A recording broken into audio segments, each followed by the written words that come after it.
សួស្តីទាំងអស់គ្នាស្វាគមន៍មកកាន់ CCT ICT ថ្ងៃនេះពួកយើងនឹងសិក្សាអំពីមេរៀន Animation Principle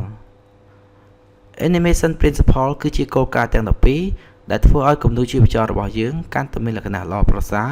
និងកាន់តែដូចធាតុពិតឬកាន់តែគួរឲ្យជឿជាក់គោលការណ៍ទាំងអស់នេះមានដូចជា Force and Stretch Anticipation Stacking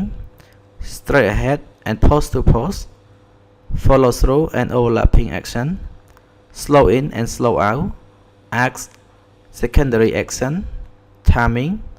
Exaggeration Solid drawing Appeal Swatch and Stretch វានឹងធ្វើឲ្យវត្ថុរបស់យើងមើលទៅមានលក្ខណៈវែងឬលាតសំប៉ែតជាងមុនដើម្បីបង្ហាញលក្ខណៈវត្ថុឲ្យកាន់តែជឿជាក់បានដូចជា Speed Momentum Width និង Mass ឧទាហរណ៍វាក៏ដូចជាបាល់មួយនៅពេលដែលគេបានទម្លាក់ពីលើហើយនៅបដូររូបរាងនៅពេលធ្លាក់ចុះដល់ដីនៅពេលបាល់ប៉ះដីវានឹងធ្វើលក្ខណៈរបស់វត្ថុនោះឲ្យដូចជាការពិត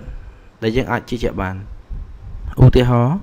វាក៏ដូចជាបាល់មួយដែលកំពុងទម្លាក់ពីលើហើយវានឹងប្រើរូបរាងនៅពេលដែលជិតធ្លាក់ដល់ដី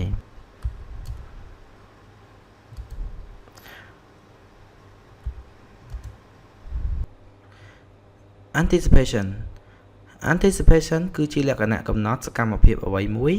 ដើម្បីឲ្យគេយល់ថាវត្ថុរបស់យើងនឹងធ្វើសកម្មភាពអ្វីបន្ទាប់